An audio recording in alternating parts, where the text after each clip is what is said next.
Very good morning to all my dear students. I am C. Shweta and I am yet again with another revision of another chapter of strategic management. So strategic management में हमने chapter number 14, 15 के बारे में बात करी थी अपने study material से.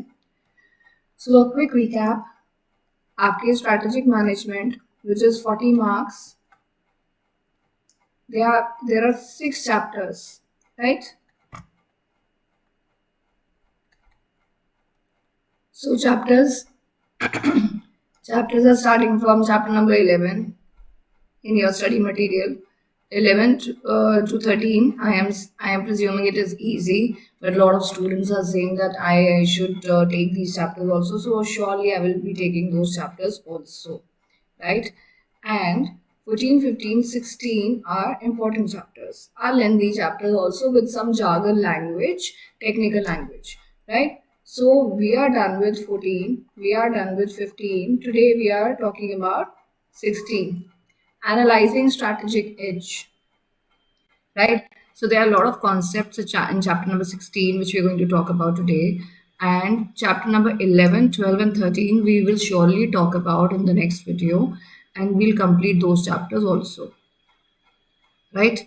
देखिए अब 11, 12, 13 में कुछ टॉपिक ऐसे हैं जो बहुत ज़्यादा सिंपल है, बट यस चैप्टर नंबर 11 में समझने की चीज़ें बहुत आसान है. जैसे प्लानिंग, ऑर्गेनाइजिंग हम बड़े सालों से सुनते आ रहे हैं, हम 12th स्टैंडर्ड से सुनते आ रहे हैं, बट यस कुछ चीज़ें ऐसी बहुत हैं चैप्टर नंबर 11 में जो लर्न करनी है, राइट? मैंने आपको बोला है कि आपको एग्जाम क्लियर करने के लिए 2 चीज़ें चाहिए.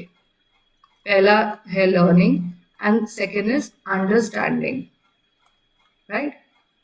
तो लर्निंग तो आपको खुद लर्न करना पड़ेगा. उस लर्निंग जैसे कुछ चीज़ें ऐसी होती हैं जो मतलब उसके पीछे कुछ समझाना, कुछ लॉजिक नहीं है.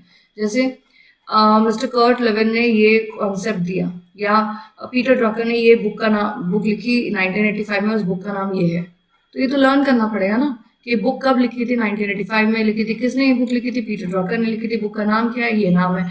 You understand? So there are few things which needs to be learned, and there are few things which needs to be understand and learn, right? So learning, understanding दोनों चाहिए हमें.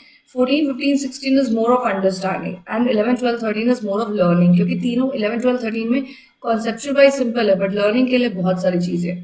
So my point is that I'm going to take 11, 12, 13 also, right? चलिए 16 हम आगे बढ़ते हैं. So 16 में काफी कॉन्सेप्ट है. पहला है BPR, बिजनेस प्रोसेस री-इंजीनियरिंग. अच्छा अब देखिए, while I'm taking these topics, so I'm taking these topics, obviously my speed of taking these topics is not very slow, is not very fast. Not very fast because I have to make you understand, also not very slow because this is not our regular class, this is revision. So you need to understand कि वो class है कि just पहले आप अपने exam से पहले आपका मन नहीं कर रहा बुक्स ओपन करने का, तो आप ये सब वीडियोस देख लो एंड आपका रिवाइज हो जाएंगे chapters, right? And that too from study material. मतलब एक होता है ना कि नोट से पढ़ लिया, चलो अब स्टडी मटेरियल तो हमें ओपन करके देखनी पड़ेगी, मैम ने तो रिविजन नोट से कराई, but I am taking revision directly from study material, so that if you see this video, you open your study material in front of me and आप भी साथ साथ पढ़ते रहो, आपका खत्म हो जाए. क्योंकि आप इस पॉइंट ऑफ व्यू, इस पॉइंट पे आ जाओगे FSM के पेपर में कि अब आपका बुक देखने का मन ही नहीं करेगा. So you can just switch on this video and start doing your revision, right? So BPR, business process redesign, business transformation, business process change management, BPR, ये सब आपस में बहुत they all are synonymous to each other, right? तो कह रहे business process को redesign करना, ट्रांसफॉर्म करना, चेंज करना. मतलब अब आप बिजनेस प्रोसेस चेंज, तो बार बार प्रोसेस देखो, तीनों चीजों में कॉमन क्या है? प्रोसेस, ट्रांसफॉर्मेशन प्रोसेस का, business process change, business process री इंजीनियरिंग. तो प्रोसेस क्या होता है?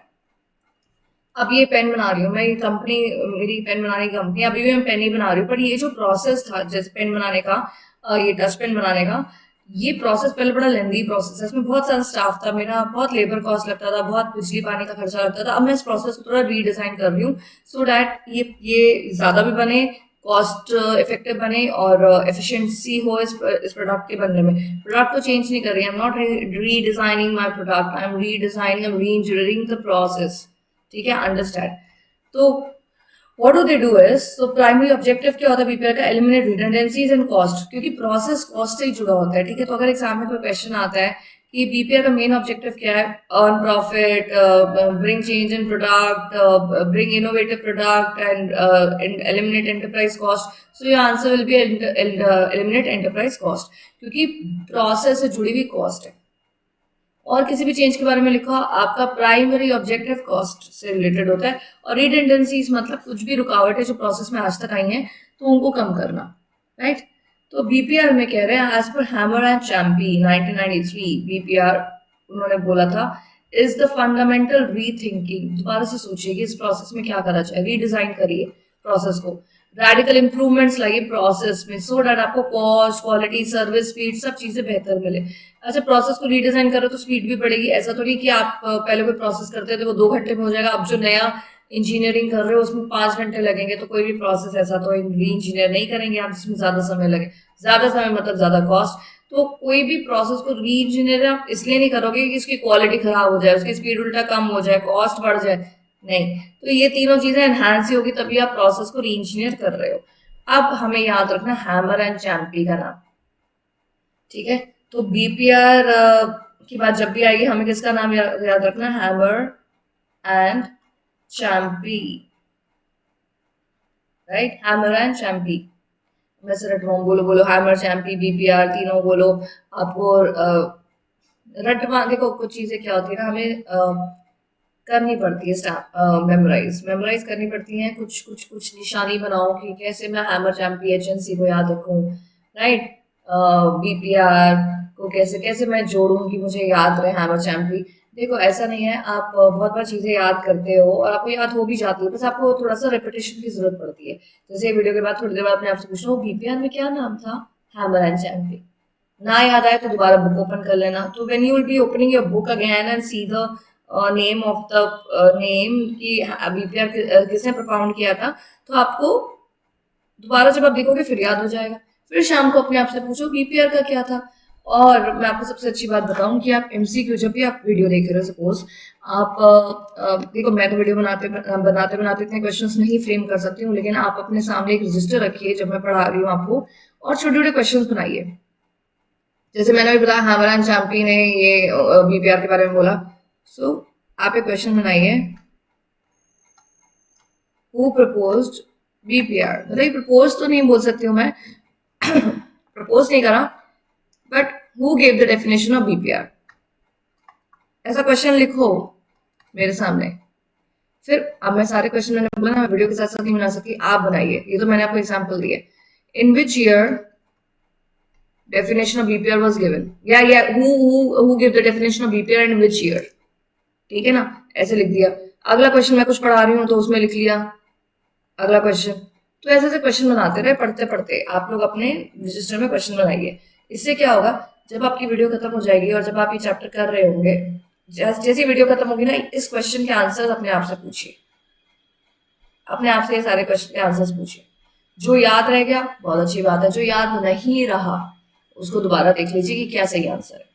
लिखना मत कहीं पे, क्योंकि यही क्वेश्चन फिर एग्जाम से कुछ क्षण पहले जब आप रिवाइज कर रहे हो तो ये क्वेश्चन अपने आप से पूछिए। एमसीक्यू इज ऑल्सो क्वेश्चन में, तो उसमें तो ऑप्शन भी होते हैं, इसमें तो मैं डायरेक्टली आपको बोल रही हूँ कि आप सिर्फ क्वेश्चन लिखे and ask yourself the answer, no options, right.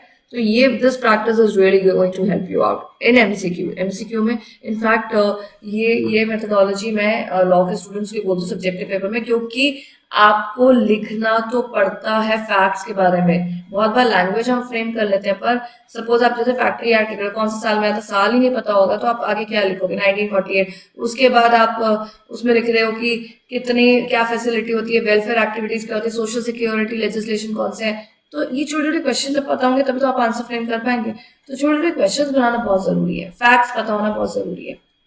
Again Hammer Champy, without wasting time, 1993 BPR के बारे में उन्होंने बोला, रीइन्वेंशन है, इम्प्रूवमेंट नहीं है, खाली इम्प्रूव करना नहीं होता, एनहांस करना, मॉडिफिकेशन करना।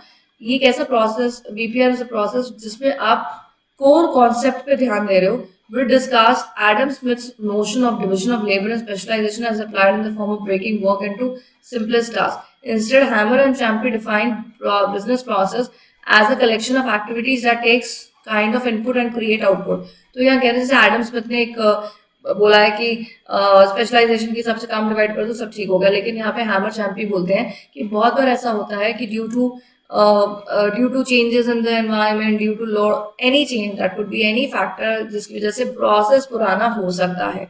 और प्रोसेस के बारे में रेडिकल थिंकिंग करना, सोचना, रीथिंकिंग करना और प्रोसेस को चेंज करना ही बीपीआर होता है। तो उसके ओरिजिनेशन की बात करी जाए तो पहला क्वेश्चन आपका क्या बन गया कि किसने डेफिनेशन दी है बीपीआर की।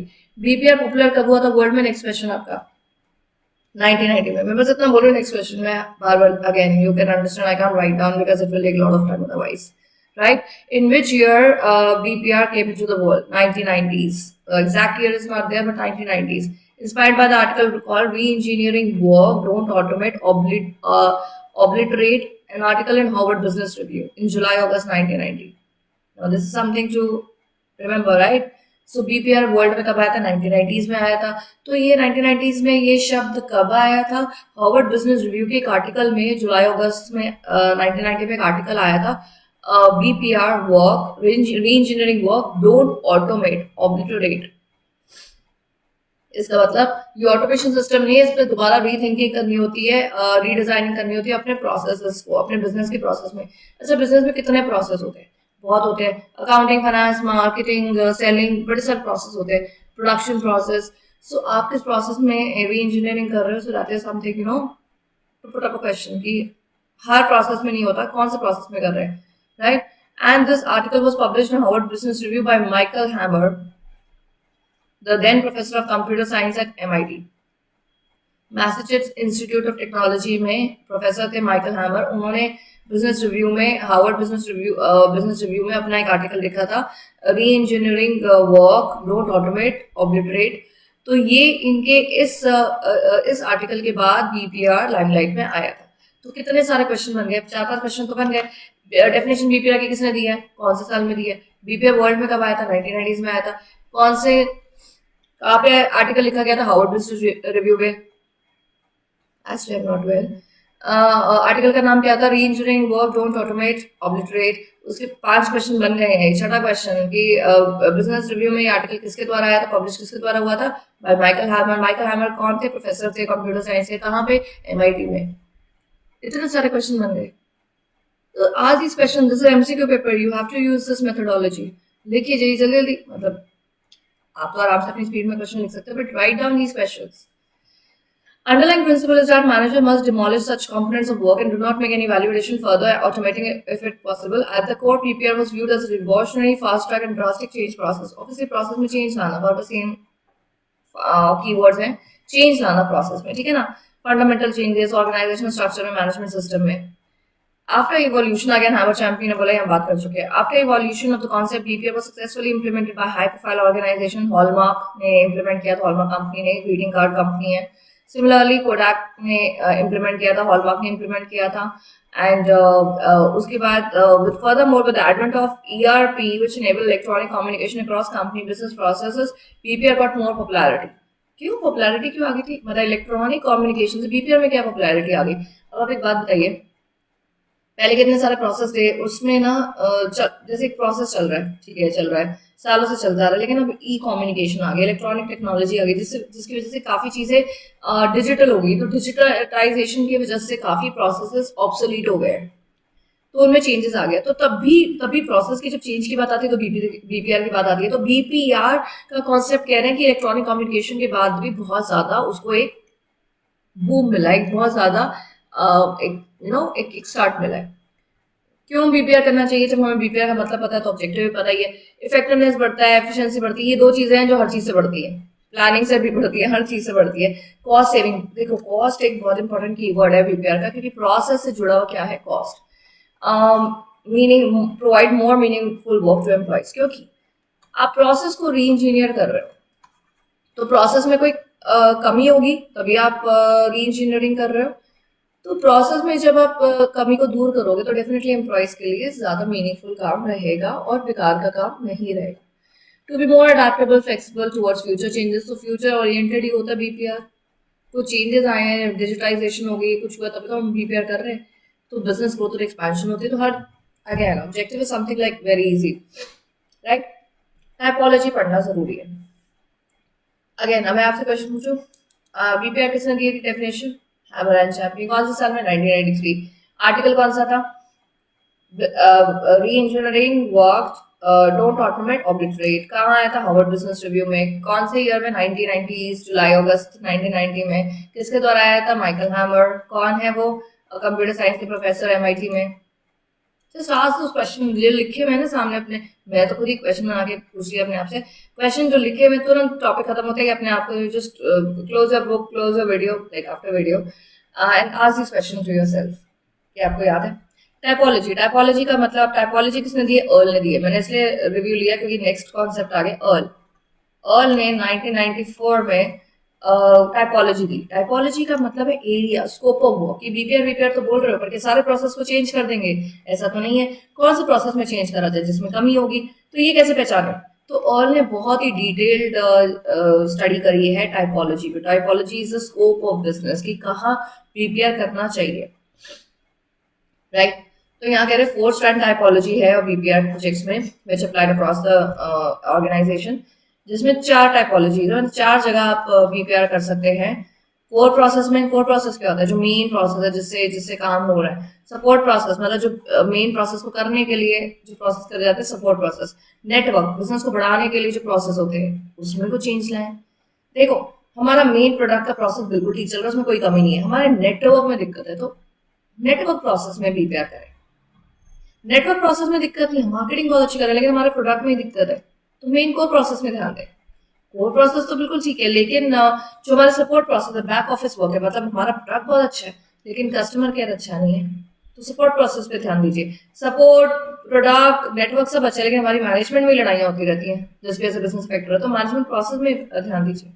तो सारे प्रोसेस को इंजीनियरिंग करने की जरूरत नहीं है। ऑयल कहता है इसकी भी टाइपोलॉजी होती है जिसके हिसाब से हम एरियाज ऑफ स्कोप में स्कोप ऑफ वर्क को डिवाइड कर लेते हैं। तो 4 टाइपोलॉजी है।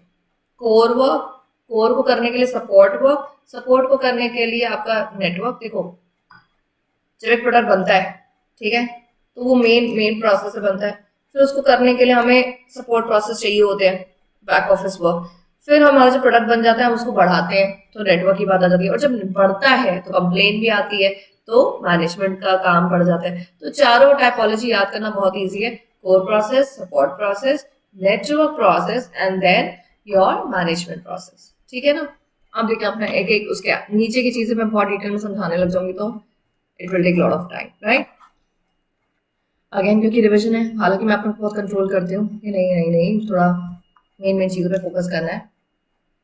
Factors for successful implementation of BPR. तो एक बीपीआर को करने के लिए उसके सक्सेसफुल इम्प्लीमेंटेशन के लिए, क्योंकि देखिए बीपीआर में पैसा लग रहा है, एम्प्लॉय लग रहा है, टाइम लग रहा है, तो ये सब चीजें ऑर्गेनाइजेशन के लिए बहुत जरूरी होती है, ठीक है ना। तो एक रिसोर्सफुल बनने के लिए, बीपीआर को सक्सेसफुल करने के लिए, अच्छा अगर मैं बीपीआर करने चलूँ, मेरा बिजनेस बहुत अच्छा चल रहा है पर मेरे को ना कोर प्रोसेस चेंज करना है, मुझे ये कमी लग रही है, मैं चेंज करने की मतलब बीपीआर करने का सोच रही हूँ किसी प्रोसेस में।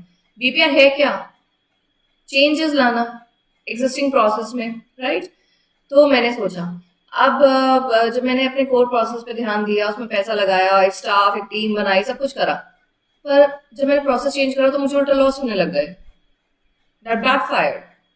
तो वो अनसक्सेसफुल हो गया, तो कोई कमी तो होगी, इससे अच्छा पहले वाला प्रोसेस ही ठीक था। आप समझ रहे हैं। तो बहुत बार ऐसा होता है कि हमें मेक श्योर करना चाहिए कि हमारा प्रोसेस सक्सेसफुल हो, अदरवाइज पैसा, time, labour, everything is wasted. Again Hammer and Champion 1993, because हम ऊपर बात कर चुके हैं। BPR is the change management approach, aims at fundamental improvement in business performance of organisation. एक डिटेल ब्लूप्रिंट बनाना पड़ता है कि कैसे नए प्रोसेस को लाया जाए, लाने की जरूरत भी है या नहीं, ठीक है। Al-Mashari Zairi have identified 5 factors for successful implementation of BPR. तो हैमर चैम्पी के बारे में बात करी हमने ऑल के बारे में बात करी। अब कौन है? अल-मशरी एंड ज़ाइरी 1999। तो ये 1993 थे, 1994 थे, 1999।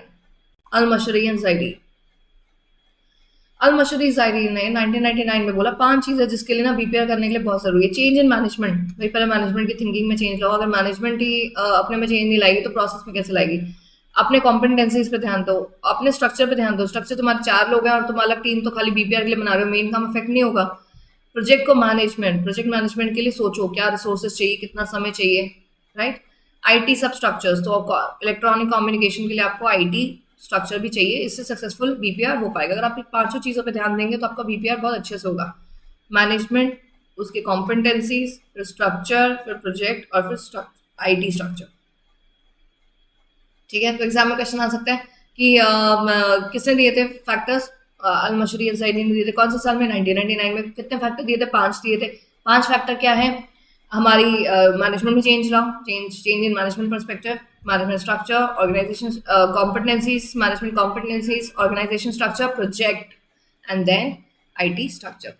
बीपीआर इज कॉमनली इज बाइफुल चैलेंज, टेक्निकल भी है, सोशो कल्चरल भी है। टेक्निकल इसलिए बोल रहे हैं क्योंकि आप जब प्रोसेस में जाते हो, प्रोसेस इज ऑलवेज टेक्निकल, और सोशियो कल्चरल से बोल रहे हैं क्योंकि आप किसी भी प्रोसेस में चेंज लाते हो तो आप एग्जिस्टिंग सोशल सिस्टम के हिसाब से ला रहे हो, जो चीज़ सही चलती आ रही है उसमें चेंज लाने का कोई फायदा नहीं है, राइट। सोशियो कल्चरल में stems from against change from organisational employees, right.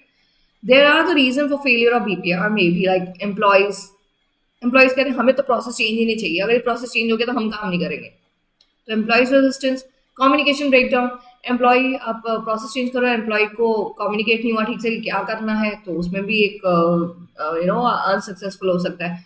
Personnel turnover during transition, मैंने टीम को समझाया कि प्रोसेस चेंज करना है, टीम में से जो मेन 4 लोग थे वो छोड़ के चले गए। यू अंडरस्टैंड, तीनों चीजें देखिए, तीनों चीजें वर्कफोर्स से रिलेटेड है। अगर इन्होंने प्रॉब्लम करा तो अनसक्सेस हो जाएगा हमारा बीपीआर, राइट। उसके बाद है बीपीआर के स्टेप्स, बीपीआर के साइकिल। विजनिंग मतलब आप बैठे बैठे आप ये तो नहीं बोलोगे चलो आज बीपीआर करते हैं, ऐसा तो नहीं होता, आपने जरूर कुछ विजुअलाइज करा होगा। विजनिंग मतलब आगे देखना, जनरली इंग्लिश में टर्म का क्या मतलब है, विजनिंग मतलब आगे देखना। तो आगे सोचो होगा कि हमें ये चेंज लाना चाहिए, फिर आइडेंटिफाई करा होगा क्या कमी है, फिर उस कमी को एनालाइज करा होगा कि क्या वो बड़ी कमी है या छोटी कमी है। अगर वो लग रहा है आपको छोटी सी कमी है तो छोटी सी कमी के लिए पूरे प्रोसेस को री इंजीनियरिंग करना is a very bad idea, right. तो एनालाइज करिए, एनालाइज करा और आपने देखा हाँ बड़ी कमी है, हमें ठीक करना चाहिए, देन यू रीडिजाइन, और रीडिजाइन को भी इवैल्यूएट करिए कि ठीक से आपका हो पाएगा इम्प्लीमेंट। फिर आपको लगता है हाँ रीडिजाइनिंग बिल्कुल ठीक है, इसको इवैल्यूएट भी कर लिया कि हाँ ये हमारे ऑर्गेनाइजेशन को फायदा देगा, देन इम्प्लीमेंट एंड लास्ट में improve, and then your BPR is improved, right, process improved. तो यहाँ पे कह रहे हैं डिफाइन करिए, BPR comprise of the following steps. ऊपर भी आपको स्टेप्स बता रहा है, नीचे भी आपको स्टेप्स बता रहा है, लेकिन ये दोनों आपको लिखने को नहीं आएगा, आपको सिर्फ पहचानना होगा कि पहला स्टेप क्या है। तो पहला स्टेप हमेशा डिफाइन ही होगा, आइडेंटिफाई नहीं, डिफाइन। क्योंकि पहले तो हम डिफाइन करेंगे कि what is the problem, where is the problem arising, then identify.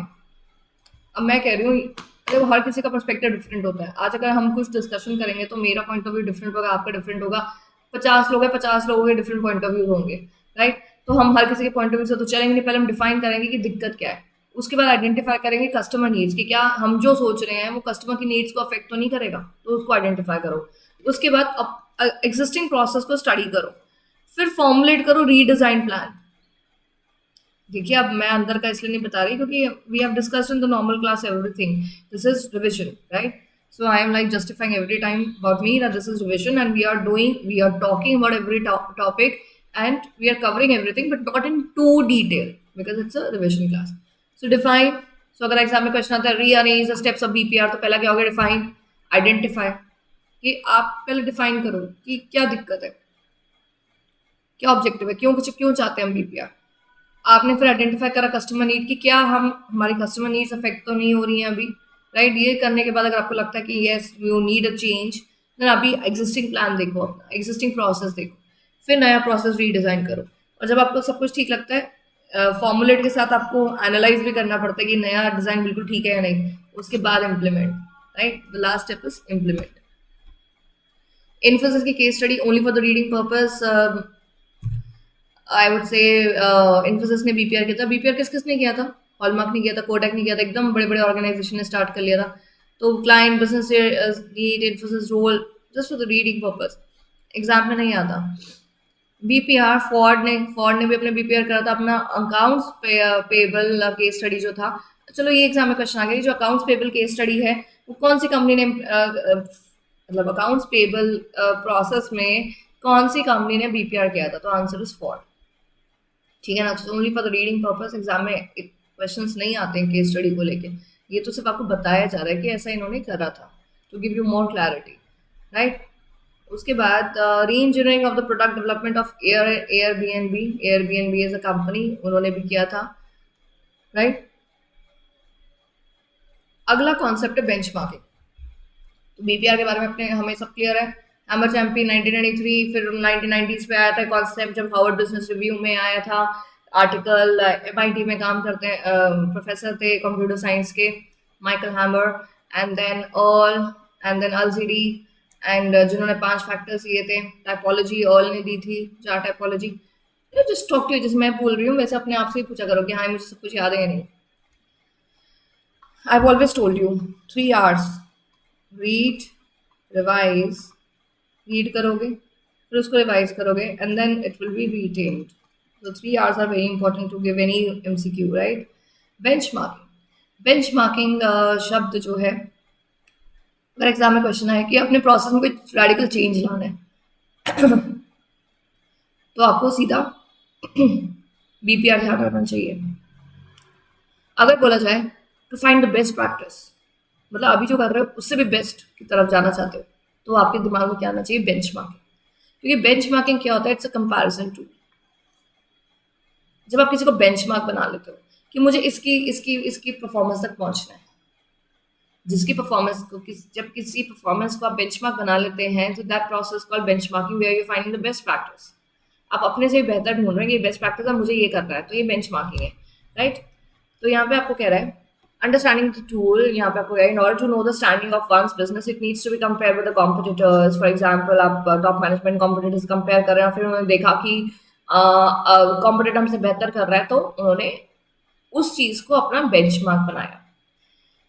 Such a comparison mentioned above was not considered important till 1980s. तो यहाँ पे देखते हैं थोड़ा इसकी बेंचमार्किंग की हिस्ट्री।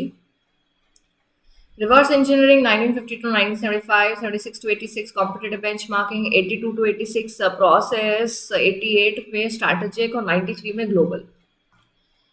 अब इसको याद कर सकते हैं हम, एग्जाम में भी आ सकता है। अच्छा, ऐसी भी कोई चीज़ें हो सकती हैं आपको जो याद करने में बड़ी तकलीफ हो रही हो, मुश्किल हो रही हो कि अरे अब ये याद नहीं हो रहा, पर हम याद करेंगे अभी राइट नाउ, बट नहीं याद रहेगा हमें, या कुछ भी ऐसी चीज़ें।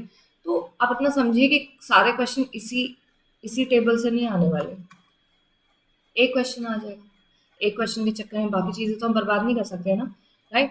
तो 50 to 75, 76 to 86, 82 to 86 plus 88 plus 93। तो 93 लास्ट में, तो वैसे देखो 1991 में अपना new economic policy, liberalisation, globalisation, privatisation सब आया था, तो ग्लोबल बेंचमार्किंग तो 93 प्लस में ही आई थी। 88 के बाद हमने स्ट्रैटेजी के बारे में समझना शुरू किया, तभी आपने देखा ऊपर बेंच बीपीआर के बारे में 93 में बताया हैमर चैंपियन ने, राइट। 82 to 86 में हमने प्रोसेस बेंचमार्किंग करना शुरू करा, किसी के प्रोसेस को बेंचमार्क बनाया। 76 to 86 कॉम्पिटिटिव वर्ल्ड में जब कदम रखा बिजनेस वर्ल्ड में, तो कॉम्पिटिटिव बेंचमार्किंग को सबसे एक माना जाता है, this is one of the oldest benchmarking. Reverse engineering means अपने प्रोसेस को दोबारा से अगेन वो इंजीनियरिंग में चेंजेस लाना, तो वो बहुत इनिशियली में था 50 to 75 में, right. 50 to 75 was a era जिसमें बड़े सारे बिजनेस ग्रो कर रहे थे, तो हर कोई अपने हिट एंड ट्रायल करता था। मैं एक प्रोसेस कर रहा हूँ, नहीं ठीक लगा, मैं कर रही हूँ, नहीं प्रोसेस ठीक लगा, दूसरे का प्रोसेस देखा, उसको बेंचमार्क बनाया, तो रिवर्स इंजीनियरिंग। 76 to 86 में क्या, कॉम्पिटिटिव बेंचमार्क, कॉम्पिटिशन में आ गए हम लोग, फिर प्रोसेस में बेंचमार्क करने लगे, and then we did benchmarking strategic and then global, right.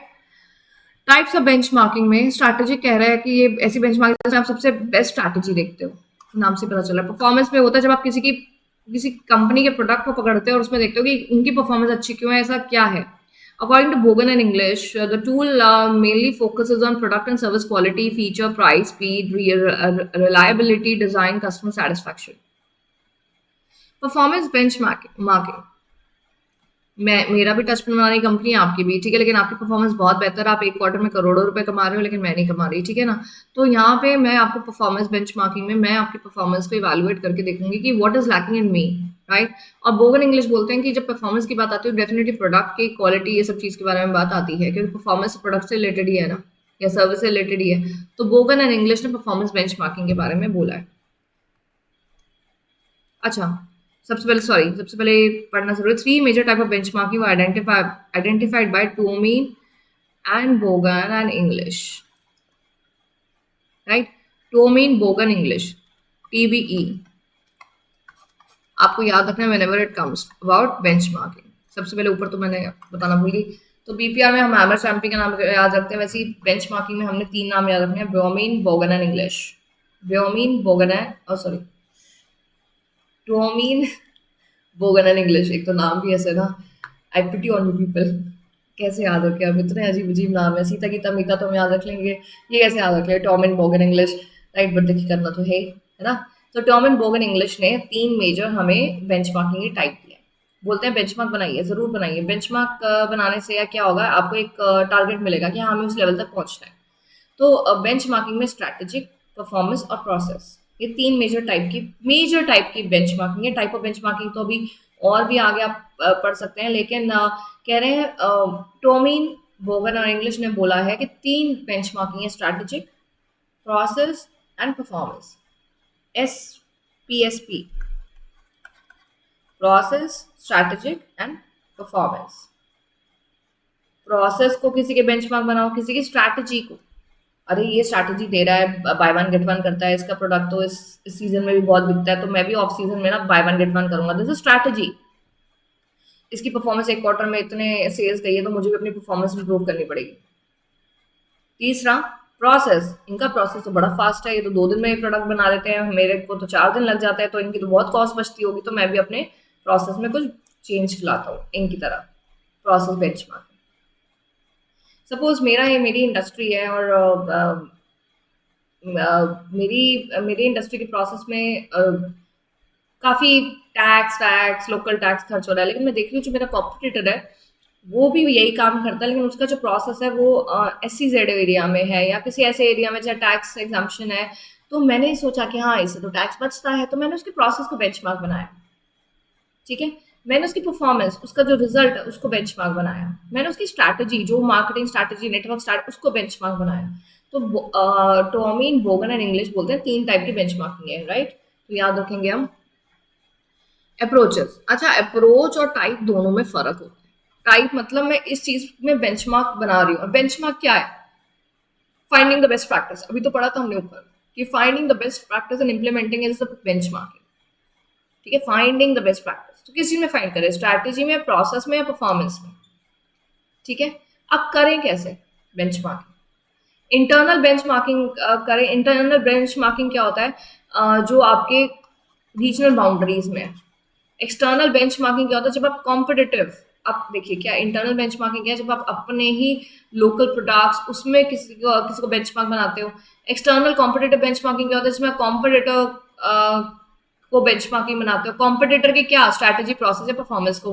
Functional benchmarking मतलब जब आप किसी पर्टिकुलर फंक्शनल एरिया को बेंचमार्क बनाते हो, पर्टिकुलर फंक्शन में, जैसे सेल्स के फंक्शन में बेंचमार्किंग करना है, बाकी प्रोडक्शन फाइनेंस मार्केटिंग तो हमारा बहुत अच्छा चल रहा है, राइट। और जेनरिक बेंचमार्किंग होता है, it is focus on excellent work rather than business practice.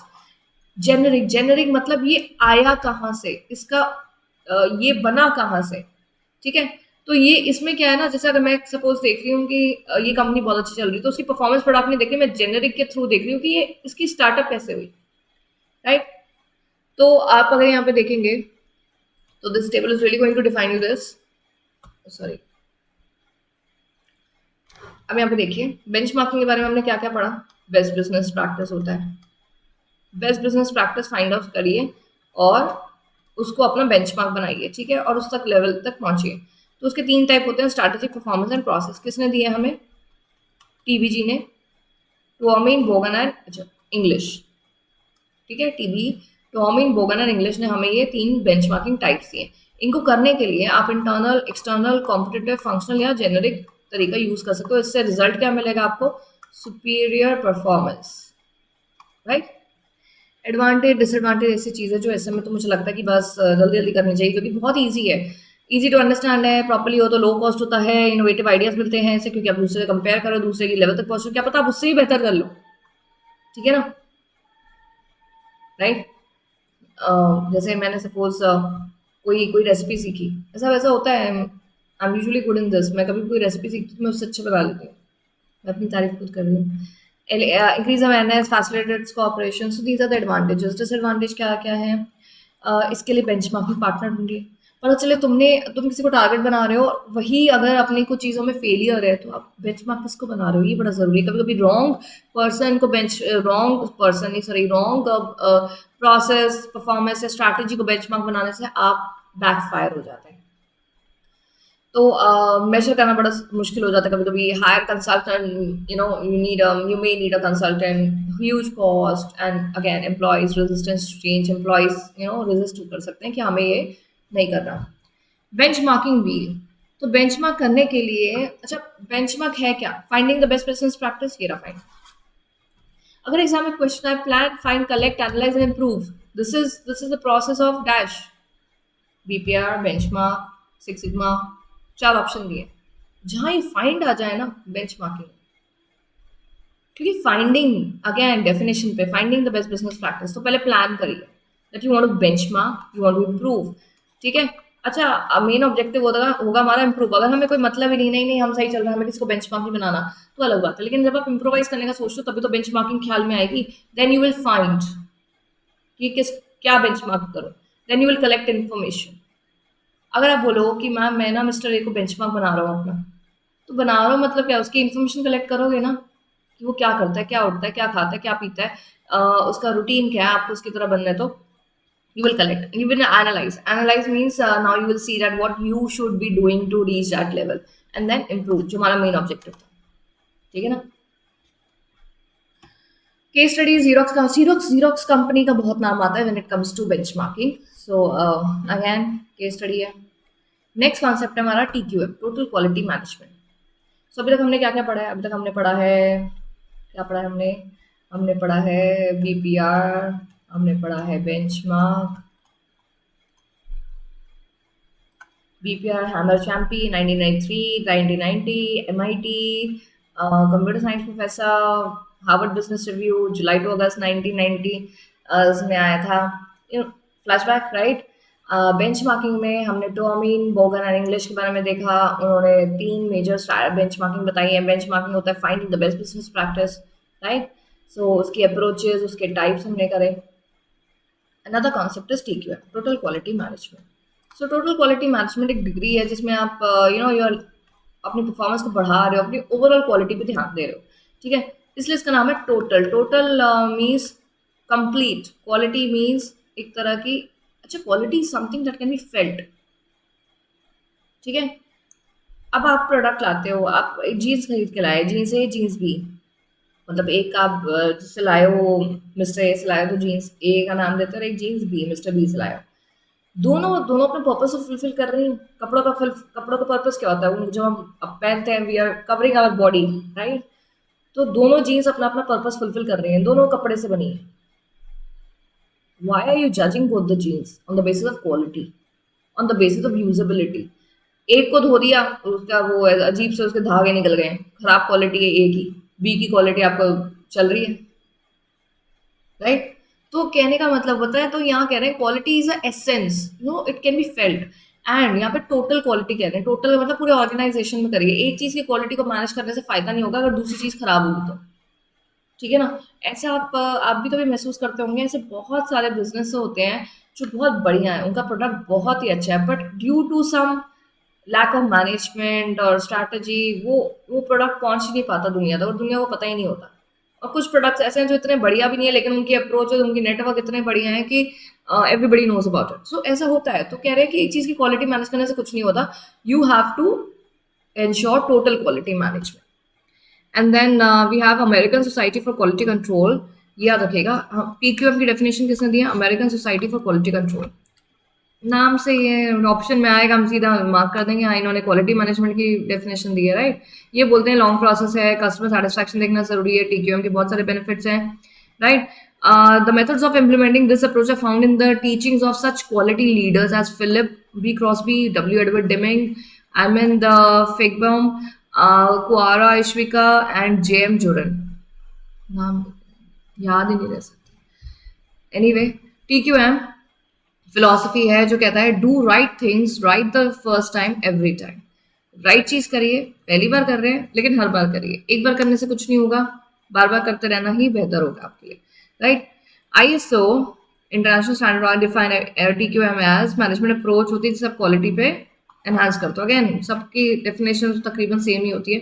ब्रोकमान jeer बोलते हैं TQM एक फिलोसफी एम्ब्रेसिंग सारी एक्टिविटीज को क्वालिटी वाइज इंप्रूव करना है TQM। जिन कंपनी ने TQM किया, Ford, Philips, Motorola, Toyota, SGL carbon, इन सब ने TQM अप्लाई किया है, ठीक है। उसके बाद कह रहा है TQM में क्या क्या एक्टिविटीज होती है। सीनियर मैनेजमेंट की कमिटमेंट, पहले तो उनको क्वालिटी पे ध्यान देना, क्योंकि देखो पूरा हायरार्की ऊपर से फ्लो करता है। जब तक टॉप मैनेजमेंट वाला अपनी क्वालिटी इंश्योर नहीं करेगा तो लोअर मैनेजमेंट कैसे समझेगा। कस्टमर की रिक्वायरमेंट, साइकिल टाइम देखना बहुत जरूरी है कि आप डेवलपमेंट करिए, आपकी डिमांड डिस्टर्ब नहीं होनी चाहिए, टीम्स इंप्रूव्ड होनी चाहिए, आपके प्रोडक्ट्स एंड सर्विस की कॉस्ट कम होनी चाहिए, बढ़नी नहीं चाहिए। अगर किसी क्वालिटी को इंश्योर करने के लिए कॉस्ट बढ़ रही है, देखिए कभी कभी क्या होता है, ऑब्वियस अब आप भी कहोगे हम क्वालिटी बढ़ा रहे हैं तो कॉस्ट भी तो अफेक्ट होगी, बिल्कुल होगी। बट अगर आप इतनी कॉस्ट बढ़ा रहे हैं जिससे आपका प्राइस अफेक्ट हो रहा है, प्रॉफिट कम हो रहा है, तो अल्टीमेट बिजनेस का ऑब्जेक्टिव तो खराब हो रहा है ना। तो आपको मेक श्योर करना है that quality is enhanced but not at the cost of cost, right? Reducing cost कम हो, यही ऑब्जेक्टिव होना चाहिए। इंप्रूवमेंट हो, ओनरशिप प्रॉपर हो, एम्पावरमेंट हो, recognition and celebration. Recognition and celebration means what, कि आपके क्वालिटी मैनेज जो डिपार्टमेंट कर रहा है उसको रिकॉग्नाइज करिए, सेलिब्रेट मतलब उनको अवार्ड करिए। Qualified goals, focus on process, strategic planning, तो ये कह रहे हैं ये सब चीज़ें क्वालिटी मैनेजमेंट में आती है। क्वालिटी मैनेजमेंट में quality of a product to customer to manufacturing to employees to cost to profit, सब कुछ देखना है, तभी तो TQM हो पाएगा। TQM के की प्रिंसिपल्स देखिए जरा, यहाँ पे वही सेम चीज़ है जो ऊपर है। मैनेजमेंट के कमिटमेंट चाहिए, प्लान, डू, चेक, एक्ट, ये सब मैनेजमेंट का काम चाहिए। एम्प्लॉय का क्या काम होता है, ट्रेनिंग, सजेशन, रिकॉग्निशन, एक्सेलेंस इन team, fact based decision making, ये सारे स्टैटिस्टिकल टूल्स है। इनके हिसाब से आपको डिसीजन मेकिंग करनी चाहिए। ये नहीं कि आप क्वालिटी के चक्कर में कुछ भी डिसीजन ले रहे हैं वो आपको बैकफायर कर जाए।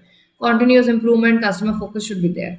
कैरेक्टरिस्टिक क्या है TQM के, अगेन जो हमने ऊपर पढ़ा है, टोटल इन्वॉल्वमेंट चाहिए एम्प्लॉयज की, कस्टमर फोकस बहुत जरूरी है, कंटिन्यूस इंप्रूवमेंट, एक बार करने से फायदा नहीं होएगा, प्रोसेस अप्रोच, हर प्रोसेस में क्वालिटी मैनेज होना जरूरी है। सिस्टम अप्रोच टू मैनेजमेंट, की सिस्टमैटिक चीज होनी चाहिए, ये चीज ऐसे नहीं हो सकती कि आप अनसिस्टमैटिक करके आप क्वालिटी इंश्योर करें। फैक्ट बेस्ड डिसीजन होना चाहिए, वही जो ऊपर अभी पड़ा स्टैटिस्टिकल मेजर। लीडरशिप बहुत जरूरी है। Mutual beneficial relationship with suppliers, क्योंकि सप्लायर्स से ही हमारा रॉ मटेरियल आता है। अगेन अगेन नीचे 8 प्रिंसिपल पढ़ोगे वो भी सेम है। अगर ये जो मैंने अभी पढ़ा है इसको छोड़ के नीचे 8 प्रिंसिपल पढ़ लें, दे आर एब्सोल्युटली सेम। पहला प्रिंसिपल क्या, कितने प्रिंसिपल है,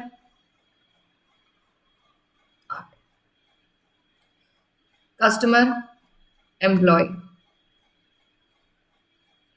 प्रोसेस। कस्टमर चाहिए तो कस्टमर को देखना जरूरी है, कर कौन रहा है काम, एम्प्लॉय, तो उसको देखना जरूरी है। प्रोसेस के बिना तो क्वालिटी एनहांस हो नहीं सकती, तो process centred. Integrated system means the management, proper system should be integrated, right. Strategic approach होनी चाहिए, बिना स्ट्रैटेजी के अगर आप TQM कर रहे हैं तो वो भी आपके लिए बहुत हानिकारक हो सकता है। आप एक बात बताइए, बिना स्ट्रैटेजी की तो आप एक पार्टी नहीं कर सकते, TQM तो बहुत बड़ी बात है। अगर आज मैं आपको 10,000 रुपये दूँ और बोलूँ जाओ सारे बच्चों के लिए ट्रीट करनी है तो आप कुछ ऑर्गेनाइज करो, बिना सोचे अगर आप मार्केट पहुंच गए और आपने सबके लिए ना प्रॉप्स ले लिए, हाँ फोटो खिंचवाएंगे, सब फोटो खिंचवाएंगे, आपने 5,000 रुपये तो प्रॉप्स पे खर्च कर दिए, फिर आपको लगा रही है तो केक लेना, ये लेना, वो लेना, मेरे पास उससे 5,000 बचे, बिना प्लानिंग के ये चीज भी करने आप चले गए तो सोचिए, बर्बाद, पार्टी बर्बाद, पैसा बर्बाद, खाना आप ठीक से लिया नहीं, सारी चीजें आपने ली नहीं, प्रॉप्स खाओगे आप जो 5,000 रुपए के, 5,000 रुपीज के आपने लिए। So you need planning everywhere, I mean to say, so एक systematic approach is very much required. Continuous improvement, fact based decision, something very important, communication. तो यहाँ पे देखिए कस्टमर पे फोकस करना है हमें, पहला नंबर। तो क्वालिटी अगर इतनी बढ़ेगी कस्टमर हमारा happy, then why do you need to छेड़छाइंग विद क्वालिटी, करने की जरूरत नहीं है। एम्प्लॉय पार्टिसिपेशन बहुत ज़रूरी है, क्योंकि आप जितना मर्जी TQM कर लो लेकिन अगर एम्प्लॉय आपको पार्टिसिपेट नहीं करेगा तो कैसे चलेगा। प्रोसेस को केंद्र बनाइए, सेंटर्ड करिए, सो दैट, क्योंकि प्रोसेस के हिसाब से आप प्रोसेस में ही चेंजेस लाके आप क्वालिटी को एनहांस करेंगे। ये सब चीज़ें सिस्टमैटिकली और स्ट्रैटेजिकली होनी चाहिए, स्ट्रैटेजिक एंड सिस्टमैटिक, 4 तो हो गए। फिफ्थ यार आपको इंटीग्रेटेड सिस्टम होना चाहिए। देखिए इंटीग्रेटेड का मतलब होता है कि सारे डिपार्टमेंट्स में होना चाहिए कनेक्टिंग लिंक, यानी कि एक कर रहा है दूसरा नहीं कर रहा है, ठीक है। कॉन्टिन्यूअस होना चाहिए, ये मैंने बोला एक बार करने से कुछ नहीं होता। 7th कह रहा था फैक्ट बेस्ड होना चाहिए, अपने असम्पशंस पे नहीं होना चाहिए। और 8th कहता है कम्युनिकेशंस, जितना आप कम्युनिकेट अच्छे से करेंगे उतना TQM बढ़ेगा। अगर आप कम्युनिकेट नहीं करें, टॉप मैनेजमेंट सिर्फ अपने तक रखेगा, देन हाँ। Concept and improvement by TQM. TQM is mainly concerned with total quality management. It's a demand generation, supply, technology, operation, people, everything improves. Implementation principles and process. कह रहे हैं किसी भी process को implement करने के लिए आपको कुछ principles सब कुछ देखना पड़ता है, employees को देखना पड़ता है, and then you should be healthy before beginning. Basically healthy यहाँ पे मतलब है कि सब कुछ ठीक से start हो और ठीक से खत्म हो, ठीक है। A crisis if it is not too disabling can also help create a sense of urgency which can mobilize people to act. तो यहाँ कह रहे हैं कभी कभी ऐसा भी होता है कि कोई चीज ऐसी, कोई अर्जेंसी ऐसे आ जाती है जिसकी वजह से एक्ट करना पड़ता है TQM के लिए, ठीक है। So TQM is basically improvement of quality, right. Conclusion, TQM में पार्टिसिपेशन चाहिए होता है। There is no single theoretical formalisation of TQM, but Deming, Juran and Ishikawa provide the core assumption as discipline and philosophy. अच्छा, ये 6-7 नाम थे जो TQM में आए थे, जेमिंग, डेमिंग, जुरन एंड इशिकवा। हम अपना नाम बोल लें ठीक से, वही बहुत है। फोर्ड कंपनी ने TQM करा है, राइट। 6 सिग्मा पे बात आते हैं, अगला कॉन्सेप्ट। तो हमने क्या क्या करा, BPR करा, हमने बिजनेस प्रोसेस री इंजीनियरिंग करा, BPR करा, हमने TQM करा, हमने बेंचमार्क करा, ठीक है। अब है 6 sigma. 6 sigma is a statistical tool. सबसे पहले अगर एग्जाम में आता है स्टैटिस्टिकल कौन सा है, 6 सिग्मा है। तो 6 सिग्मा है क्या? 6 सिग्मा बात करते हैं जब भी कोई defect is a keyword for 6 sigma. तो 6 सिग्मा से डिफेक्ट होता है? नहीं, डिफेक्ट इज अ कीवर्ड, क्योंकि जब भी डिफेक्ट को कम करने की बात आएगी तो कौन सी मेथोडोलॉजी के बारे में बात आनी चाहिए, 6 सिग्मा के बारे में। तो व्हेनेवर इट कम्स कि डिफेक्ट को कम करना है तो कौन सा स्ट्रैटेजिकल टूल बेहतर रहेगा, 6 सिग्मा, राइट। 6 सिग्मा क्या है, developed by Motorola in middle 1980। 6 sigma is based on quality management fundamental. Due to its accuracy and merits, the approach became popular at General Electric in early 1990s. तो 6 sigma की जब बात आएगी तो general electric company ने इसको propagate किया था 1990s में, ठीक है। मोटोरोला ने भी इसको काफ़ी प्रोपाउंड किया था। और ये है क्या, ये एक स्टैटिस्टिकल टूल है, मतलब बिल्कुल ये निकाला जाता है मैथमेटिकल एक्यूरेसी के हिसाब से, ठीक है। तो ये करता क्या है, ये टूल हमें मदद देता है कि हम अपने डिफेक्ट को कम कैसे करें। तो ये किसके लिए ज़रूरी है, ये प्रोडक्शन कंपनीज के लिए बहुत ज़्यादा अच्छा मेथड रहता है। तो जो कंपनीज प्रोडक्शन करते हैं, मतलब प्रोडक्शन में है and they are the manufacturers, तो उनके लिए बहुत इंपॉर्टेंट चीज़ हो जाती है डिफेक्ट। जब भी कोई चीज़ बनती है तो उसमें डिफेक्ट तो ज़रूर आता है। मतलब अगर मैं सपोज 100 पेन बना रही हूँ तो 1-2 डिफेक्टिव भी नहीं कर सकते, बहुत कॉमन सी बात है, ठीक है ना। मेरी अगर किसी भी चीज़ की फैक्ट्री तो उसमें डिफेक्ट आना बहुत ही कॉमन बात है। लेकिन अगर आप बोले कि 100 में से 60 यूनिट्स डिफेक्टिव है, 60 भी छोड़ो, 40 यूनिट्स डिफेक्टिव है, 30 यूनिट्स डिफेक्टिव है, तो आपका यील्ड आपका टोटल कितना है, 70%। अगर 30 प्रोडक्ट 100 में से अगर खराब निकलते हैं तो 70% आपका यील्ड आया, तो 30 का क्या, 30 पे जो रॉ मटेरियल लगाया, समय लगाया, मनी लगाया, लेबर लगाया, वो सब वेस्ट। तो हर बिजनेस मैन्युफैक्चरर्स का अप्रोच क्या रहता है कि डिफेक्ट को कम करो, और डिफेक्ट को कम करने के लिए ये 6 सिग्मा मेथोडोलॉजी है, ये बिजनेस स्ट्रैटेजी है, बिल्कुल ये विजन है कि आगे आप अपने आप को बिल्कुल डिफेक्ट फ्री देखें। एक बेंचमार्क है, ये बेंचमार्क भी है। देखिए मैं बहुत डिटेल में नहीं समझा रही, जैसे यहाँ पे देखो पिज्जा डिलीवरी कंपनी का, वही हमारा डोमिनोज 30 मिनट्स में, डोमिनोज ने क्लेम किया 30 मिनट में आपको पिज्जा डिलीवर करेंगे। तो डेफिनेटली आप 30 मिनट में कर रहे हो तो आपको एक स्ट्रैटेजी बनानी पड़ेगी ना कि 30 मिनट में मेरा ये भी रेडी रहे, मेरे को यू अंडरस्टैंड। अगर मैं अब आपको बोलूँ कि मैं 30 मिनट में पिज्जा बनाऊंगी तो मेरे सामने सारी चीज़ें होनी चाहिए। अगर मैं कोई चीज़ क्लेम कर रही हूँ तो उसके लिए मुझे प्रिपेयर भी करना पड़ेगा, राइट। तो बेंचमार्क है, ये एक तरीके का बेंचमार्क भी है 6 सिग्मा। ये गोल है, ये स्टैटिस्टिकल मेजर है, ये एक मेथोडोलॉजी है, ये आपको बता रहा है कि 6 सिग्मा है क्या। जैसे यहाँ पे देखिए, यहाँ पे कह रहा है आपको एक टोटल यील्ड है 70%, इसका मतलब देखिए कितना कितना आपका डिफेक्ट निकला। डिफेक्ट धीरे धीरे कम हो रहा है, लेकिन ये 6 सिग्मा जैसे पाई की वैल्यू होती है ना 22/7, वैसे 6 सिग्मा की भी वैल्यू होती है। ये कहता है जो आपकी जो प्रोडक्शन है पर आपके टोटल में से जो आपके डिफेक्ट की जो रेशियो है उसको कम करता है 6 सिग्मा। 1 सिग्मा बहुत बड़ा वैल्यू है जिसमें डिफेक्ट मतलब बहुत ज़्यादा है। 2 सिग्मा में भी डिफेक्ट देखो कितना, 70% ही खाली यील्ड आया है। तो जब आपका यील्ड 99% चला जाए, खाली इतना आपका डिफेक्टिव प्रोडक्ट निकले, वो वैल्यू हो जाती है सिक्स सिग्मा। तो ये डिफेक्ट को कम करने की बात करता है। तो इसलिए ग्राफ में 1 वैल्यू में ये है, 3 में 4, 5, 6 सिग्मा पे आते हैं तो वैल्यू बिल्कुल नीचे टच कर जाती है और डिफेक्ट कम हो जाते हैं, राइट। तो ये क्या है, ये बिजनेस स्ट्रैटेजी भी बोलते हैं इसको, विजन भी है, ये बेंचमार्क भी है, गोल भी है, स्टैटिस्टिकल मेजर भी है और एक मेथोडोलॉजी भी है। क्यों करें सिक्स सिग्मा? इससे होता क्या है, सिक्स सिग्मा से हमारा प्रोसेस साइकिल टाइम कम होता है, हमारा स्क्रैप कम होता है। स्क्रैप मतलब जो वेस्ट है, कूड़ा, जो आपका डिफेक्टिव प्रोडक्ट है। आपकी कस्टमर सेटिस्फेक्शन ग्रो करती है, आपके डिफेक्ट कम होते हैं और कॉस्टली रीवर्क्स भी कम होते हैं। अब देखो क्या है, कॉस्टली रीवर्क्स क्या हो गया, मैंने टोटल 100 यूनिट बनाए, जिसमें 70 ठीक निकले, 30 खराब निकले। अब ये 30 है, 30 पे मुझे दोबारा काम नहीं करना पड़ेगा उसको बेचने लायक बनाने के लिए, या 30 मैं अपने घर पे सजा लूंगी। You understand? सो इसलिए रीवर्किंग कॉस्ट भी कम होती है। How does six sigma work, करता कैसे का? तो सिक्स सिग्मा में ना 2 मेथोडोलॉजीज है, DMAIC और IDOB। अब ये क्या है, what is this?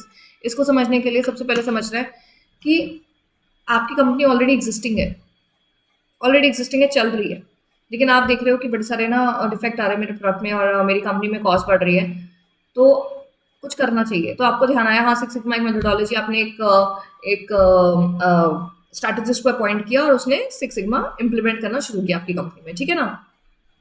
When the company is already in existing but they are facing some problem with respect to defect, और वो सिक्स सिग्मा को अप्लाई करते हैं, तो उसके लिए मेथड है DMAIC, which stands for define, measure, analyze, improve and control।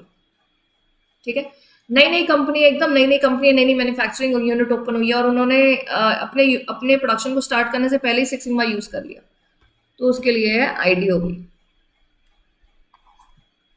ठीक है, identify, design, optimise, validate.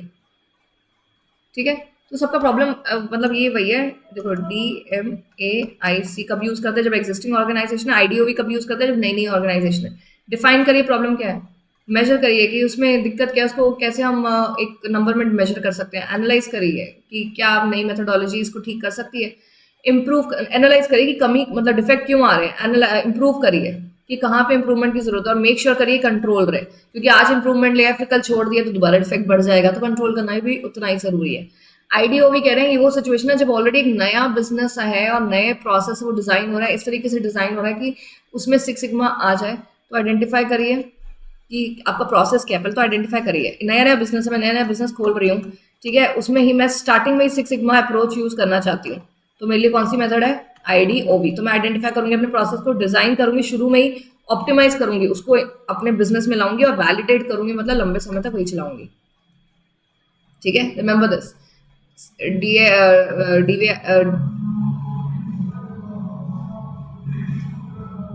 DMAIC and IDOB। चलिए, तो यहाँ पे कह रहे हैं एक और फैक्ट पड़ता है, सिक्स सिग्मा खाली क्वालिटी प्रोडक्ट नहीं करता है, कस्टमर्स की बढ़ाता है satisfaction. Okay fine, not to be consider a business delivery shop, समझ गए, अगेन एग्जाम्पल। ठीक है, उसके बाद आपको कह रहे हैं सर्टिफिकेशन लेवल्स, ये पढ़ना जरूरी है क्योंकि इससे एग्जाम में क्वेश्चन बहुत बार आया हुआ है। कह रहे हैं कि अगर आपकी कंपनी है और आप सिक्स सिग्मा स्ट्रैटेजिस्ट को रख रहे हो, ठीक है, तो आप उस स्ट्रैटेजिस्ट की क्वालिफिकेशन क्या होनी चाहिए, मतलब जैसे अगर सपोज मैं एक स्ट्रैटेजिस्ट हूँ और मुझे सिक्स सिग्मा के लिए अपॉइंट करा जा रहा है कंपनी में, right. So what should be my qualification? So six sigma champion is the most basic form of certification. मेरे को सिर्फ सिक्स सिग्मा की नॉलेज है, सिर्फ थ्योरी पता है मेरे को, तो आई हैव, मेरी क्वालिफिकेशन नाम क्या होगा, मेरे मतलब बेसिकली लेवल का नाम क्या है, चैंपियन। येलो बेल्ट कौन है, जिसने पास करा है पेपर प्लस एक्सपीरियंस नहीं लिया, प्रैक्टिकल एक्सपीरियंस नहीं लिया, वो येलो बेल्ट है। ग्रीन बेल्ट वाला होता है जो पास किया है प्लस एक्सपीरियंस भी लिया है। ब्लैक बेल्ट होता है जो मेन लीडर होता है, जो हाईएस्ट लेवल ऑफ ट्रेनिंग है, हाईएस्ट लेवल ऑफ ट्रेनिंग, ठीक है, वो ब्लैक बेल्ट। तो आप समझ गए, पहले ब्लैक, फिर ग्रीन, फिर येलो, फिर चैंपियन। ठीक है, याद रखना है, ये बिल्कुल याद रखना है आपको। और मास्टर ब्लैक बेल्ट वो होता है जो काम नहीं करता ऑर्गेनाइजेशन में, लेकिन ब्लैक बेल्ट वालों को ट्रेनिंग देता है। और ब्लैक बेल्ट वाले कौन सा होता है, जो बिल्कुल लीडर होते हैं सिक्स सिग्मा प्रोजेक्ट में अपनी कंपनी के अंदर। उनके अंडर कौन काम करता है, ग्रीन बेल्ट वाले। और ग्रीन बेल्ट के अंडर कौन होता है, वो येलो बेल्ट, जो जिनको कोई एक्सपीरियंस नहीं है। और येलो बेल्ट से भी नीचे जो सिर्फ पढ़कर आया है सिक्स सिग्मा के बारे में, वो कौन है? चैंपियन। फोर्ड कंपनी ने यूज करा है। ओके, बीपीआर सिक्स सिग्मा में डिफरेंस बिटवीन, एग्जाम में आपको लिखना नहीं आएगा, एमसीक्यू पेपर है, लेकिन फिर भी बीपीआर से डिजाइन होता है, ये मेंटेन कर रहा है, डिफेक्ट को कम कर रहा है। ये चेंजिंग मार्केट नीड्स के हिसाब से होता है, ये सर्विस को बढ़ाने के लिए। स्ट्रीमलाइनिंग है, प्रोसेस को अलाइन करता है ताकि डिफेक्ट ना हो। ये प्रोसेस मैप्स पे काम करता है, स्टैटिस्टिकल एनालिसिस है। अच्छा देखिए, अब आप कहेंगे आप तो रीड ही कर रहे हो तो हम भी कर सकते हैं। टॉप बॉटम में भी टॉप बॉटम है, ये प्रोसेस को basically it's all about process, और ये क्या कर रहा है? पुअर क्वालिटी पे फोकस कर रहा है। आउटसाइड कंसल्टेंट्स इंपॉर्टेंट, ये इंटरनल एक्सपर्ट्स पे भी काम करते हैं। शॉर्ट मीडियम टर्म, ये लॉन्ग टर्म है, इनेबलर है दोनों, हाई लो मीडियम हाई। सो कह रहे हैं बीपीआर और सिक्स सिग्मा में इसलिए डिफरेंस कह रहे हैं क्योंकि बीपीआर भी प्रोसेस की इंजीनियरिंग के बारे में बात करता है, सिक्स सिग्मा भी डिफेक्ट प्रोसेस में ही बात कर रहा है ना, प्रोडक्शन तो प्रोसेस ही है, राइट। उसके बाद है हमारा ईआरपी, एंटरप्राइज रिसोर्स प्लानिंग। तो ईआरपी क्या होता है कि आप रिसोर्स को प्लान करके, इट्स अ सॉफ्टवेयर सिस्टम जो आज की डेट में बहुत ज़्यादा इंपॉर्टेंट है। ईआरपी ज़्यादातर बड़ी बड़ी enterprise means who are into production are handling the software of ERP. So ERP बहुत अच्छा सॉफ्टवेयर है जो हमारे रिसोर्सेज को प्लान करने में मदद करता है। उसके बाद कह रहे हैं ERP include a premise cloud and mix of the two called hybrid such as with the platform as PaaS and infrastructure IaaS. तो ये this is a technical term जो कहते हैं कि ईआरपी एक सॉफ्टवेयर है जो एक हाइब्रिड स्ट्रक्चर के हिसाब से काम करता है। गार्टनर, ये याद रखिएगा, गार्टनर ने ये टर्म कॉइन करा है ईआरपी। पहले जो इसका नाम था वो था एमआरपी, मटेरियल रिक्वायरमेंट प्लानिंग, तो इसको ईआरपी करा 1998, ठीक है। So MRP developed by IBM engineer Joseph Orelki as a system for calculating the materials. So Joseph Orelki ने सबसे पहले एक IBM इंजीनियर थे, जोसेफ ओरेल्की, उन्होंने बोला था कि एमआरपी होना चाहिए जिसमें हम मटेरियल पे पूरा ट्रैक रखेंगे, मटेरियल पे ट्रैक रखेंगे तो बिजनेस आगे आपका एनहांस होगा। उसके बाद आपका गार्टनर ने वर्ड कॉइन करा था ईआरपी 1990 में। 83 में ओलिवर ने, एक्सपर्ट थे ओलिवर वेट, उन्होंने डेवलप किया था एमआरपी को, एमआरपी 2, जिन्होंने कहा था कि कैसे हमें फाइनेंशियल प्लानिंग करनी चाहिए, ऑपरेशनल प्लानिंग करनी चाहिए। तो एमआरपी 2 भी बनाया गया था ओलिवर ने 1983 में। तो सोचिए, सबसे पहले तो ओलिवर ने 1983 में एमआरपी को एक्सटेंशन दी थी, ठीक है। फिर जाके कहीं बाद में 1990 में गार्टनर ने ये शब्द दिया था ईआरपी, ठीक है ना। तो ERP is basically critical application of software जिसमें आप रिसोर्सेज पे ध्यान देते हैं। ईआरपी एक रिलेशनल डेटाबेस है। देखिए आज की डेट में क्या होता है, एक शॉपकीपर है, आप उसके पास जाते हो, उसको बोलते हो कि मुझे अपने कपड़ों का साइज, सपोज आपको एक टी शर्ट पसंद आती है, आप बोलते हो मुझे एक्सेल साइज चाहिए, तुरंत वो सेल्स वाला देखता है अपने लैपटॉप में, बोलता है सॉरी सर एक्सेल साइज तो नहीं है। वो अंदर जाके नहीं चेक करता, वो यहाँ लैपटॉप पे देख के बता देता है, बिकॉज सॉफ्टवेयर में एवरी डिटेल इज देयर। फिर वो आपको बताएगा सर हमारी वो दूसरी ब्रांच है ना, वहाँ पे आपको एक्सेल साइज मिल जाएगा। You understand? So it's all about software. Importance क्या है? आईटी कॉस्ट बचती है, प्रोसेस एफिशिएंट होता है, बिजनेस की इनोवेशन बढ़ती है, इट्स अ प्लेटफॉर्म। सो आपको रियल डेटा मिलता है कि अभी right now what is happening, right, it's a real data. Benefits क्या है? एफिशिएंसी बढ़ती है, ग्रोथ बढ़ती है, कंप्लायंस बढ़ती है, collaboration, business intelligent, supply chain management, इसलिए क्योंकि it is related to resource planning, material planning. So material की बात आती है तो सप्लाई चेन की बात तो आएगी। Advantage disadvantage of ERP software, पैसा बचाता है, आईटी एक्सपेंसेस कम करता है, विजिबिलिटी बढ़ाता है बिजनेस के डेटा के बारे में, कहीं जाने की जरूरत नहीं, सीधा ईआरपी ओपन कर लो, रिपोर्टिंग प्लानिंग बेहतर होती है, बेटर कंप्लायंस होती है, डेटा सिक्योरिटी। डिसएडवांटेज क्या है? कॉस्ट, सबसे बड़ी कॉस्ट है आपकी ईआरपी सॉफ्टवेयर की कॉस्ट, उसको इम्प्लीमेंट करना, फिर उसके बाद आपके एम्प्लॉयज़ को करना है या नहीं करना है, करना नहीं आता अगर ईआरपी तो उनको सिखाओ, राइट। तो this are the disadvantages.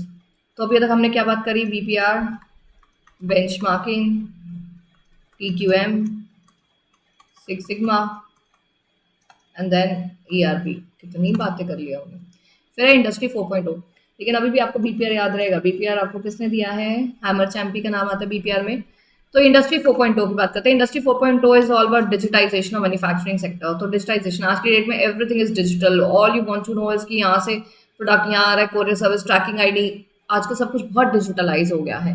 Data, computational analytic, human machine, digital to physical conversion, robotic, 3D printing, ये सब चीज़ें बहुत ज़्यादा हमें इंडस्ट्री, कह रहे हैं इंडस्ट्री 4.0। देखिए यहाँ पे बिजनेस 4.0 नहीं बोल रहा, इंडस्ट्री बोल रहा है। Industry means manufacturing company to be consider as industry 4.0 because interoperability है, मशीन, डिवाइसेस, सेंसर्स हैं, ट्रांसपेरेंसी, कहाँ कब क्या हो रहा है, transparency due to electronic, technical assistance, आजकल इतनी टेक्निकल असिस्टेंस है that chat, mail, customer call, हर चीज़ में हमें सहूलियत है। डिसेंट्रलाइज्ड डिसीजन मेकिंग है आपका, हर जगह पे कोई ये नहीं कोई एक केंद्र है डिसीजन का, डिसेंट्रलाइज है। तो इंडस्ट्री 4.0 चार चीज़ों की वजह से बोली जाती है। इंटरपोरेबिलिटी, मशीन सारी टेक्निकल है, इंफॉर्मेशन ट्रांसपेरेंट है, टेक्निकल असिस्टेंस है, और डिसेंट्रलाइजेशन। आर्टिफिशियल इंटेलिजेंस आपको बोल रहा है, आर्टिफिशियल इंटेलिजेंस की जब भी बात आती है ना तो मशीन इंटेलिजेंस की बात आती है, रोबोट्स, इन सब की बात आती है, एआई, आर्टिफिशियल इंटेलिजेंस, राइट। तो यहाँ कह रहे हैं when machine start thinking like more like humans, तो दैट इज आर्टिफिशियल इंटेलिजेंस। तो ये शब्द जो है ये क्रिएटिविटी, मशीन को थिंकिंग देना। आज की डेट में आप देखते हैं कितना, I have heard about there is a restaurant where robot serves the food, you know, robot is serving food. हमने कितनी मूवीज देखी है, कितना कुछ देखा, हम देख रहे हैं कि आज की डेट में there is artificial intelligence has taken a great edge over, right. तो दे कह रहे हैं there are 9 areas for developing AI business strategy. सबसे पहले अपनी बिजनेस स्ट्रैटेजी देखिए क्या है। और आज की डेट में एआई बिजनेस स्ट्रैटेजी इसलिए ज़रूरी है क्योंकि सब कुछ इतना स्पीड, डिजिटल, ये सब चीज़ें हो गई, इसलिए AI business strategy. Ask yourself कि आपके बिजनेस को अभी भी सही चल रहा है, उसको क्या ज़रूरत है। आप देखिए कि आपके एआई प्रायोरिटी ज़रूरी है। अब आप देखिए, अब आप किसी बिजनेस में जाते हैं, मतलब कहीं आप शॉप पे जाते हैं और वो बोले 1000 रुपीज़ का बिल है। अब आप कहोगे पेटीएम करूँगा मैं या गूगल पे, और वो बोले नहीं नहीं हम तो ऑनलाइन एक्सेप्ट नहीं करते। तो आप 2 मिनट के लिए ऐसे हो जाओगे, अच्छा ऑनलाइन एक्सेप्ट नहीं करते, मतलब आपको 2 मिनट के लिए ऐसा आएगा कि अरे कैसे कैसे चल रहे हैं। मतलब आज की डेट में तो सब्जी वाले के पास भी ऑनलाइन मोड है, राइट। सो आपको देखना है कि बिजनेस प्रायोरिटी क्या है, what you need to solve, strategic goals, ये आपको क्वेश्चन में एग्जाम में नहीं पूछेगा। प्रायोरिटी सेट करना जरूरी है कि आपके प्रोडक्ट स्मार्ट हैं, क्या प्रोसेस स्मार्ट है आपका, ये सब चीज़ें आप अपने आप से पूछिए। अगर आपको लगता है नहीं तो आपको प्रायोरिटी देनी चाहिए आर्टिफिशियल इंटेलिजेंस को। Short term adoption priorities, transforming product service process is never a overnight task. Obviously इसमें बहुत समय लगता है, एक रात में एआई नहीं बदल जाता सब कुछ, आपको धीरे धीरे चीज़ें बदलनी पड़ती हैं। जैसे पहले आपका स्टाफ रजिस्टर में रिकॉर्ड करता था अटेंडेंस, अब आपने एक पंचिंग सिस्टम लगा दिया कि आओ यहाँ पंच करो तुम्हारी अटेंडेंस रिकॉर्ड हो जाएगी। तो धीरे धीरे आप एआई बनते हैं। तो यहाँ कह रहे हैं उसमें भी आपको देखना है कि आपके पास अपॉर्चुनिटी है, स्टेप्स, प्रोजेक्ट्स क्या हैं जिससे आप एआई को यूज कर सकते हैं। डेटा स्ट्रैटेजी, क्या आपके पास all needs data to work, lots of data and lots of data. So data के हिसाब से हमारा काम होता है। एंड आज की डेट में data is not available on papers, it is available in our laptops, right. So data strategy, ethical legal issues. तो यहाँ कह रहे हैं let's not beat around the bush कि आपको सुपर इंटेलिजेंट मशीन्स, लोगों को बहुत ज़्यादा प्रॉब्लम भी होता है, जैसे हैकिंग प्रॉब्लम, ये सारी टेक्नोलॉजिकल इश्यूज, ये सारे इश्यूज भी हमें फेस करने पड़ते हैं जब एआई टेक्नोलॉजीज हम अडॉप्ट करते हैं। तो स्किल कैपेसिटी, हर कंपनी फेसबुक गूगल नहीं होती है कि उसके एम्प्लॉयज़ को सब आता है। तो हमारे यहाँ पे ट्रेनिंग, ये सब चीज़ें भी कराना ज़रूरी है क्योंकि हर एम्प्लॉय, स्किल गैप्स होते हैं, everybody is not aware about AI, so these are also the problems. Implementation problem, AI projects को इम्प्लीमेंट करना, मेन काम को छोड़ के आप एआई पे ध्यान दे रहे हो तो ये भी प्रॉब्लम है। Change management issues, employees change हो रहे हैं, एम्प्लॉयज़ को कम्युनिकेशन प्रॉब्लम हो रहा है, एम्प्लॉयज़ के कल्चर में वो समझ ही नहीं रहे हैं कि कैसे एआई को यूज़ करना चाहिए। Then we have fintech, fintech भी कहीं ना कहीं अगेन डिजिटलाइजेशन से, देखो industry 4.0, artificial intelligence, fintech is financial technology, जिसको एक एक्रोनिम दी है फिनटेक। तो फिनटेक कह रहे हैं कि आज की डेट में फाइनेंशियल टेक्नोलॉजी है कि सब कुछ डिजिटली ही रिकॉर्ड होता है। फाइनेंसेस भी आज 1 मिनट में आपको लोन मिल जाता है आपके, you have digital money, right. Now if I have 20 lakh rupees, I don't have 20 lakh in my Almira. I have 20 lakh as a number in my account, right? चाहे घर में मेरे पास 2 रुपए पड़े हों, लेकिन it's money which cannot be seen. It's a financial technology, right? तो fintech कह रहे 21st सेंचुरी में ही आया था। आज के डेट में फाइनेंशियल एक्टिविटीज जो होती हैं, मनी ट्रांसफर करना, डिपॉजिट करना, ऑनलाइन आपको शेयर्स खरीदने हैं, बेचने हैं, डिबेंचर्स खरीदने हैं, बेचने हैं, ये सब ऑनलाइन हो चुका है। तो financial has come with the technology.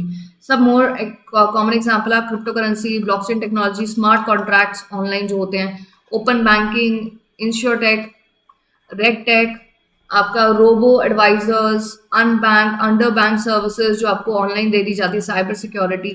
Fintech के यूजर्स कौन है? B2B, मतलब बिजनेस टू बिजनेस, मतलब बैंक्स और कंपनीज के बीच में बिजनेस क्लाइंट्स, हम जैसे लोग, छोटे छोटे बिजनेस, हम सब भी फिनटेक यूज करते हैं। कंज्यूमर्स आज की डेट में लोन लेना, ऑनलाइन पेमेंट करना, फंड ट्रांसफर करना, पीपीएफ खोलना, बैंक अकाउंट खोलना, हम सब फाइनेंशियल टेक्नोलॉजीज यूज कर रहे हैं, राइट।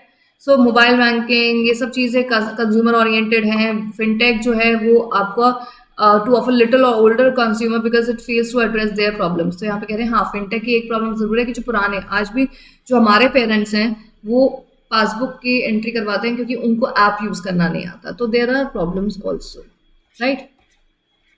ब्लॉकचेन टेक्नोलॉजी, उसके बाद स्टूडेंट्स आ रहे हैं ब्लॉकचेन टेक्नोलॉजी। ब्लॉकचेन का मतलब क्या होता है? It's a series of data link together, right. जैसे यहाँ कह रहे हैं हर ट्रांजेक्शन एक दूसरे से जुड़ी हुई है, क्रिप्टोग्राफिक प्रिंसिपल। जैसे आप कह रहे हो कि आपके पास 1 CR है, 1 करोड़ रुपए है, क्या बैंक आपका 1 करोड़ रुपए अपने अलग से एक तिजोरी में रख के बैठा है? नो, बैंक के पास भी सिर्फ नंबर है आपका। आपने बैंकिंग पढ़ी है ना? बैंकिंग नहीं भी पढ़ी, आपको पता है कि बैंक में पैसा रोटेट होता है, सिर्फ नंबर है उनके पास कि हाँ मिस्टर ए के पास 1 करोड़ रुपए, मिस्टर बी के पास 50 लाख रुपए, बट क्या फिजिकली पड़ा है बैंक के पास? No, it's a digital currency that is that is I would say mobilized across the economy, move कर रही है across the economy। तो यहाँ कह रहे हैं ये ब्लॉकचेन टेक्नोलॉजी होती है। जैसे बिटकॉइन, क्रिप्टो करेंसी, ये सब ब्लॉकचेन की के ही प्रोडक्ट्स है, क्रिप्टो करेंसी और बिटकॉइंस, राइट। ब्लॉकचेन टेक्नोलॉजी कह रहे हैं बहुत ही धीरे धीरे बढ़ रहा है। बिटकॉइन, क्रिप्टो करेंसी, आज हम कोई करेंसी खरीद लेते हैं, हम फिजिकल नहीं लेते, हमारे पास उसका सिर्फ नंबर है। तो ये सब डेटा के हिसाब से ही तो है। आज अगर बैंक के पास सारा डेटा लॉस्ट हो जाए तो बैंक के पास तो पता ही नहीं होगा कि मेरे पास कितना पैसा है, राइट। मुझे तो पता है कितना है, मैं बैंक को तो नहीं पता होगा। सो डेटा इज लिंक टुगेदर, और ये डेटा की बदौलत ही आज की डेट में हम crypto currency, digital currency, bitcoin खरीद पाते हैं। अगर ये सब डेटा, टेक्नोलॉजी ये सब नहीं होता तो हम ये सब चीजें नहीं खरीद पाते। तो ब्लॉकचेन टेक्नोलॉजी के 3 पिलर्स क्या है? Decentralization, transparency and immutability. Decentralization का मतलब है कि कोई भी चीज आजकल सेंट्रलाइज सिस्टम नहीं है, हर इंफॉर्मेशन डिसेंट्रलाइज है। आज अगर मेरा बैंक इस जगह पे खुला हुआ है तो मैं उसकी किसी भी ब्रांच में जाकर ट्रांजेक्शन कर सकती हूँ, डिसेंट्रलाइज सिस्टम है। ट्रांसपेरेंसी का मतलब है कि आपके ब्लॉकचेन टेक्नोलॉजी हो, इलेक्ट्रॉनिक टेक्नोलॉजी जो भी होती है वो सब ट्रांसपेरेंट होती है, मतलब you can't hide, nothing wrong can happen because they all are everything is transparent। Immutability का मतलब होता है कि आप एक बार ब्लॉकचेन में आते हैं तो आपकी इन्फॉर्मेशन टैंपर नहीं हो सकती है। मतलब ये नहीं कि आपकी इन्फॉर्मेशन कहीं लॉस्ट हो गई है या चोरी हो गई है, आपकी इन्फॉर्मेशन स्प्रेड हो गई है या गलत हाथों में चली गई है, तो इम्यूटेबिलिटी भी मिलती है। तो ब्लॉकचेन टेक्नोलॉजी जो है that means data is interlinked electronically, वो 3 पिलर्स पे काम करता है। डिसेंट्रलाइजेशन पे काम करता है, इम्यूटेबिलिटी पे काम करता है, एंड देन ट्रांसपेरेंसी पे काम करता है, राइट। तो देखिए हमने बहुत सारी बातें करी। हाँ, कुछ बातें हमने बहुत जल्दी भी करी हैं क्योंकि these are the topics only for the reading purpose. जहाँ मुझे लगा कि लर्न करने वाली कोई चीज़ है वहाँ मैंने आपको कराई है, राइट। फिर भी अगर आपको लगता है कि कोई डाउट है, कोई ये टॉपिक दोबारा बता दो या ये लाइन समझ नहीं आ रही, you all have my number, you can take from the management if you don't have and you can ask me, right. Even if you are not studying here and if you have a doubt you can take up the number and you can ask me the doubt, right. चलिए, तो अब आपका जो chapter number 11, 12, 13 है वो surely मैं आपके लूँगी। शायद 11, 12 एक ही सेशन में हो जाए क्योंकि दोनों बहुत ज़्यादा बड़े चैप्टर्स नहीं हैं, राइट, और सिंपल भी हैं। तो प्रोबेबली शायद एक ही में हो जाए। तो मे बी मैं उसको I will not waste much of time because there is no much time left with you also. So very soon I will take your chapter 11, 12 also and 13, right? So till then, please study hard, stay safe. Any problem, please let me know. You can reach to me in case of any doubt you have, right? So see you in the next session, students, and all the best for exam. Study hard, stay calm, and keep your head cool. Thank you so much.